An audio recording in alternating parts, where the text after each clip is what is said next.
जय Hind students, welcome back to Ashna Sharma learning academy. और हमारे प्रैक्टिकल में आज का टॉपिक रहेगा सेलेबल। सेलेबल क्या होता है ये समझने से पहले आपको ये समझना जरूरी है फनीम क्या होते हैं। फनीम से पहले ये समझना जरूरी होता है कि फोनेटिक्स क्या होता है, और उससे पहले हमें ये समझना जरूरी होता है कि लिसनिंग प्रोसेस क्या होता है। तो देखिए, एक सीरीज के अंदर आप अगर इसको देखेंगे तभी आप सेलेबल को समझ पाएंगे, अदरवाइज आपके लिए डिफिकल्ट होगा। तो फर्स्ट वीडियो से आप देखना शुरू करें और एक के बाद एक आप इसको समझना शुरू कर देंगे। सिलेबल क्यों इंपॉर्टेंट होता है? नंबर वन, ये प्रोनाउंसिएशन में हेल्प करता है, गुड प्रोनाउंसिएशन में। और सेकंड जो सिलेबल का इंपॉर्टेंट होता है वो ये होता है, आप स्ट्रेस देना स्टार्ट कर देते हैं वर्ड्स पर, जो इंग्लिश को बहुत अच्छा बनाता है। और जैसे ही आपका ये प्रैक्टिकल का सेशन खत्म होगा उसके तुरंत बाद आपको 2 प्रैक्टिकल्स हैं जो करने हैं ताकि आपका प्रोनाउंसिएशन अच्छा हो जाए। तो ऑल द बेस्ट। चार्ट आपको जाना पहचाना लग रहा है बिल्कुल, क्योंकि आपने इससे पहले वाले प्रैक्टिकल में इसको पढ़ा है। ये फनीम्स है, यानी कि साउंड सिंबल्स हैं। इन्हीं साउंड सिंबल्स की जो साउंड्स है वो आपको पकड़ने हैं अगर आप सिलेबल को समझना चाहते हैं। जैसे आप यहाँ पर देख पा रहे हैं कि ये साउंड सिंबल जो है ये कौन सा है? ये ई का साउंड सिंबल है, ई। और ये ए, ये ऊ, good, tooth, bed, her, bird, law, cat, up, car, on. तो ये जो सिलेबल मैंने आपको बोले, जैसे कि शीप के अंदर ई, शिप के अंदर ई, गुड के अंदर ऊ। तो ये वाले जो सिलेबल्स है, सॉरी ये वाले जो फनीम्स है, ये आपको बिल्कुल ध्यान रखना है, सिलेबल आप तभी समझ पाएंगे। इसके अलावा ये डिप्थॉन्स है। डिप्थॉन्स का मतलब 2 साउंड्स एक साथ मिले हैं, वॉल साउंड। जैसे अगर हम इसकी बात करें तो डियर में यहाँ पे देखिए ई और a sound, E a sound एक साथ मिला तो ये हो गया डियर। तो ये हम सारे साउंड्स फनीम वाले वीडियो में पढ़ चुके हैं। अभी हमें क्या करना है? अभी हमको सिलेबल ढूंढना है। सिलेबल क्या होता है? सिलेबल मीन्स किसी भी वर्ड का वो छोटे से छोटा पार्ट जिसके अंदर कम से कम एक वॉल साउंड आता है, सिलेबल कहलाता है।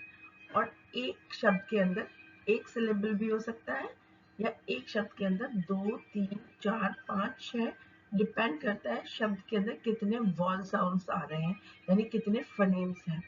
तो हम लोग सबसे पहले सिंगल वॉल साउंड यानी कि सिंगल फनीम वाले शब्दों का एक एग्जाम्पल देखना हम शुरू करेंगे। उसके बाद डाइसिलेबिक यानी कि जिसके अंदर 2 सिलेबल होंगे, फिर ट्राइसिलेबिक और फिर मैनीसिलेबिक यानी पॉलीसिलेबिक वर्ड्स को हम देखना शुरू करेंगे। तो सबसे पहले हम देखते हैं ऑल। आप आराम से गैस कर सकते हैं कि ऑल के अंदर केवल एक फनीम है, ऑ, वो भी वॉल फनीम है। तो इसके अंदर ये एक मोनोसिलेबिक वर्ड है हमारा।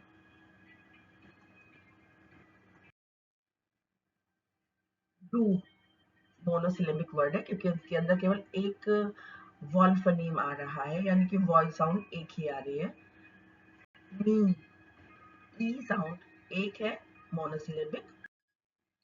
लाइफ, हाँ आप कह सकते हैं कि 2 साउंड्स हैं, लेकिन 2 वॉल साउंड जब एक साथ आती हैं तो आपको पता है इसको क्या कहते हैं? डिप्थोन साउंड कहते हैं। और ये साउंड भी क्या मानी जाती है? ये साउंड भी वॉल साउंड्स के अंदर आती है। द लाइफ, क्योंकि दोनों एक साथ आए हैं तो ये भी हमारा मोनोसिलेबिक वर्ड है। सी मोनोसिलेबिक वर्ड है, एक इसके अंदर साउंड आया हुआ है, कौन से वाला? Wall sound. फ्री एक वॉल साउंड है तो ये मोनोसिलेबिक है।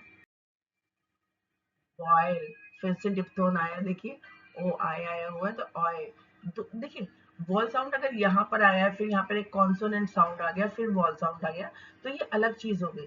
लेकिन अगर दोनों वॉल साउंड्स एक साथ आए हुए हैं तो हम इसको एक मानते हैं और इसको बोलते हैं डिप्थॉन्स। तो इसलिए बॉयल भी क्या होगा? मोनोसिलेबिक वर्ड है। सर्कल, अब हम क्या बोलते हैं? हम बोलते हैं सर्कल। सर के अंदर अलग वॉल साउंड लेते हैं, कल के अंदर अलग वॉल साउंड लेते हैं। ऐसा होता नहीं है, बोलने का तरीका है।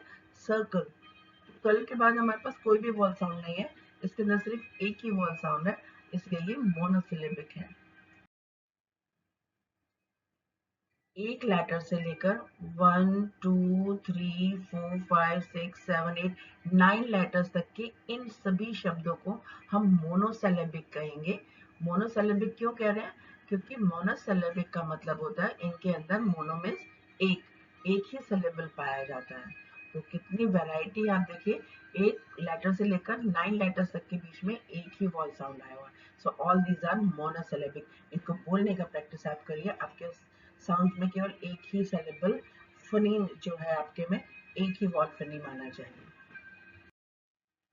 अभी तक हमने जितने शब्द पढ़े हैं वो सारे मोनोसिलेबिक है, और जिनके अंदर 2 सिलेबल्स होंगे उनको डायसिलेबिक कहेंगे, जिनके अंदर 3 सिलेबल्स होंगे उनको ट्राइसिलेबिक कहेंगे, और जिनके अंदर बहुत सारे सिलेबल्स होंगे उनको पॉलीसिलेबिक कहेंगे।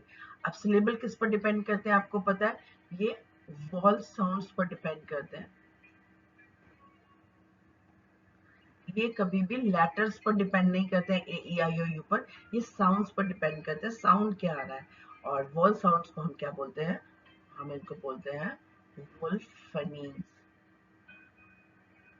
ये आपने इससे पहले वाले वीडियो में देखा है। वीडियो बिल्कुल सीरीज में देखेगा, जैसे सिलेबस चल रहा है वैसे ही आप उसको देखेंगे तो बहुत जल्दी आपको समझ में आएगा। तो चलिए कुछ डायसिलेबिक और कुछ ट्राइसिलेबिक वर्ड्स की प्रैक्टिस कर लेते हैं। आपने मोनोसिलेबिक वर्ड्स देख लिए सारे के सारे। एक बार फिर से हम लोग सारे सिलेबिक वर्ड्स को ट्राई कर रहे हैं। tan, no, red, show, me, goes, here, way, died, want, read। ये सारे के सारे के मोनोसिलेबिक वर्ड है। आप जरा इन शब्दों को बोल के देखिए। सर्वेंट, यहाँ पर 2 वोल साउंड है। ये सारे शब्द डायसिलेबिक है। इनको जोर जोर से प्रोनाउंस करने की कोशिश करिए और बिल्कुल इसी फ्लो में बोलिए जिस फ्लो में ये लिखे हुए हैं, जैसे money, father, children, window, window, window, matter, morning, better, super. आप एक बार कोशिश करेंगे तो ये आपको पता चल जाएगा डायसिलेबिक वर्ड है। इसी तरह ये ट्राइसिलेबिक, यानी इनके अंदर 3 सिलेबल दिए होते हैं। Dependent, collapses, hesitate, monitors, probably, desperate। यहाँ पर देखिए आपको लिखे हुए 2 वोल साउंड दिखाई दे रहे हैं, लेकिन आप बाद वाले साउंड को यहाँ पर प्रोनाउंस ही नहीं करते। तो इसलिए लेटर्स में और फनीम्स में बहुत अंतर होता है। ये हमने फनीम वाले जो हमारा वीडियो है फोनेटिक्स इंट्रोडक्शन, उसके अंदर सीखा है कि लेटर्स किस तरह से अलग होते हैं और फनीम किस तरह से अलग होते हैं। Then tedious, entertain, predisposed, charity, difficult। तो ये सारे के सारे आपको प्रैक्टिस कर रहे हैं, यही आपका प्रैक्टिकल है। Now this is your practical time. There are certain words, यहाँ हमने कुछ शब्द लिखे हैं। grammar, happy, captain, engineer, fate, wiser, given, understand, hide, run, care, comfortable। इन शब्दों में आपको ये पता करना है कितने सिलेबल हैं। This is your first practical. Now in second practical, you will read the passage loudly in the class. Try to make correct pronunciation of the words. बिल्कुल इसी स्लो पेस के साथ आपको ये पढ़ना है, क्योंकि आप पढ़ तो लेंगे लेकिन जब तक आप सिलेबल का सही प्रोनाउंसिएशन नहीं करेंगे, जब तक क्लियर साउंड नहीं आएगा, आर्टिकुलेशन यानी कि साउंड्स का सही अलग अलग सुनाई देना, ये बहुत ज़रूरी है सामने वाले के लिए, ताकि वो आपकी बातों को समझ पड़े। इंग्लिश को कभी भी आप बहुत फास्ट तब तक नहीं बोलिएगा जब तक आपको कॉन्फिडेंस ना हो कि आपका प्रोनाउंसिएशन सही जा रहा है। शुरुआत आप करें तो बिल्कुल इसी तरीके से आपको करना है। स्लो आपको पढ़ना है। वॉल्यूम आपका हाई हो सकता है, लो हो सकता है, डिपेंड करता है आपका क्लास कैसा बैठा हुआ है, छोटा क्लास है या फिर आप नंबर ऑफ स्टूडेंट ज़्यादा आपके क्लास के अंदर है। तो आपका पेस बिल्कुल सेम रहना चाहिए। It's important to create a routine that keeps you motivated and eager to learn. If planning these activities sounds like a burden, Some teachers offer intentionally short and structured daily practices that are designed by speech experts to keep you engaged. Practicing English pronunciation doesn't have to be a mundane task. With these creative exercises and the guidance of teacher, you can make tremendous progress while having a blast. Make the journey both challenging and fun, and watch your pronunciation skills soar. Happy practicing. तो इस तरीके से आप छोटे छोटे paragraphs को बिल्कुल सही सिलेबल प्रोनाउंसिएशन के साथ पढ़ना शुरू करें एंड बी कॉन्फिडेंट. बहुत जल्दी आपको रीडिंग आ जाएगा और once you are good at reading आपकी राइटिंग अच्छी हो जाएगी और धीरे धीरे यही कॉन्फिडेंस आपके स्पीकिंग में झलकेगा. प्रैक्टिकल में आप जितना ज़्यादा बोल सकते हैं उतना बोलने की कोशिश करें. If you have watch this video till and, अगर अंत तक आपने ये वीडियो देखा है तो समझ जाइए कि आप प्रैक्टिकल के अंदर बहुत सीरियस है.